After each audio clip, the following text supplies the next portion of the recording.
Good evening. You are watching CMR Daily Buzz. It's Tuesday, March 29th. I'm Misha Allinger and thank you for joining us.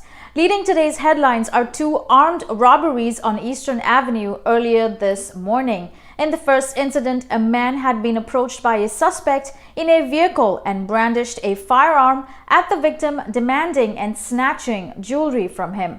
No shots were fired and no one was injured during this incident. However, shortly after 4 a.m., officers responded to another report of an armed robbery in the street further south on Eastern Avenue. During this incident, the victim sustained minor injuries. Both robberies are under investigation and are believed to have been committed by the same person. The suspect is described as being of slim build and brown complexion, wearing a silver hoodie, and was driving a red vehicle. The vehicle was later recovered to be processed forensically as investigations continue. Anyone with information or that may have witnessed either of these incidents is encouraged to call the Georgetown CID at 949-4222. Anonymous tips can be provided directly to the RCIPS via their confidential tip line at 949-7777 or their website at rcips.ky. A 55-year-old man of East End was arrested on suspicion of possession of ganja and other drug-related offenses and cruelty to animals. On Sunday, March 27th, officers conducted a search at a residence located on John McLean Drive and recovered items associated with cockfighting, roosters, and other chickens, including drugs and alcohol. The man has been released on bail and was warned for intended prosecution. RCIPS officers responded to multiple incidents over the past weekend where persons brandished machetes during altercations, 3 of which resulted in persons being injured. The first incident occurred shortly before 8:50 p.m. on Friday, 25th March, where an intoxicated man had brandished a machete and was acting aggressively after he was denied entry to a bar in Georgetown. In the second incident that happened on Saturday, 37-year-old Fabian George Wallace cut his brother across the ear and face with a machete, causing a deep laceration across the left side of his face. Wallace has been formally charged with several counts and was scheduled to appear in court earlier this afternoon.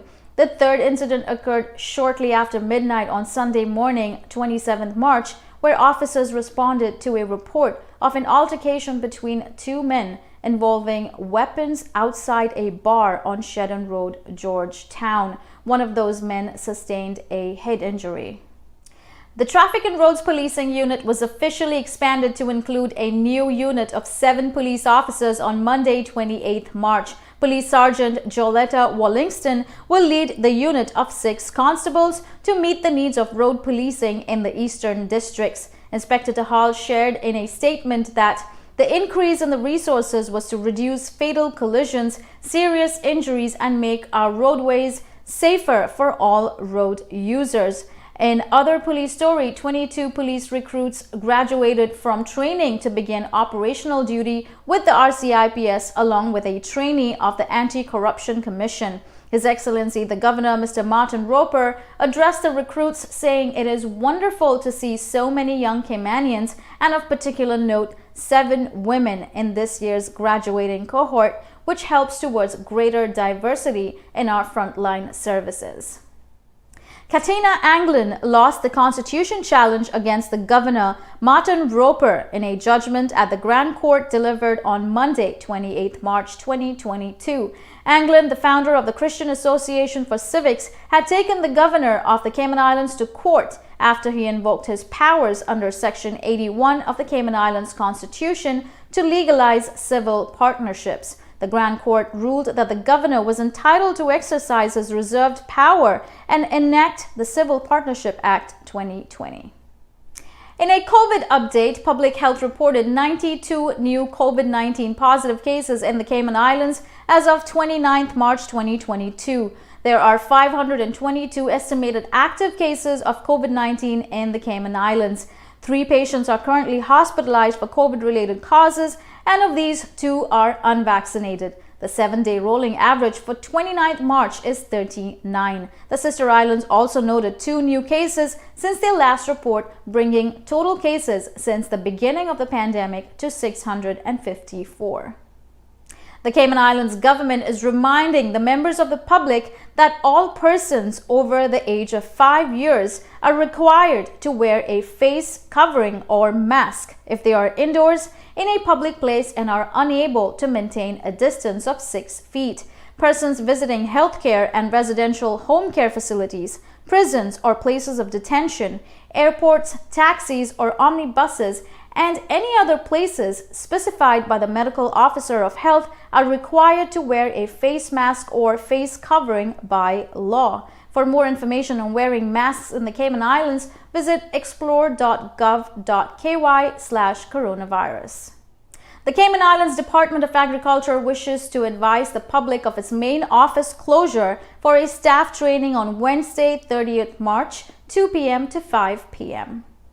Honorable Benson O. Ebanks, OBE, an iconic statesman from West Bay and a long-term resident of Bolton's Avenue in Town Hall Crescent, passed away this morning. Mr. Benson was a long-standing MLA, member of EXCO for Education and Other Subjects, and a leader of government business. He was also a founding member of Cayman National Bank and First Chamber of Commerce president.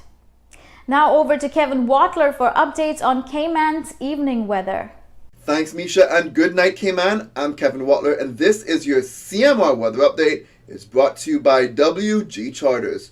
Mostly clear skies overnight with winds east at 10 to 20 miles per hour. The temperatures will fall to the mid to upper 70s. Now, sunrise is going to be around 6:20 in the morning, and it does heat up to the low to mid 80s. Winds will be east-southeast at 15 to 25 miles per hour tomorrow. There's a low chance of a rain shower. And looking ahead for tomorrow night, clear skies with winds calming down and changing to the southeast at 10 to 20 miles per hour. It does cool down to the mid to upper 70s tomorrow night. For the rest of the week, there'll be lots of sunshine and improving conditions, so it's a good time to contact WG Charters on Facebook, Instagram, or WhatsApp and book a trip to get out on the water. WG Charters offers private boat trips for a great price, and these CMR weather updates are brought to you by WG Charters. We do encourage you to please support them. Have a great night.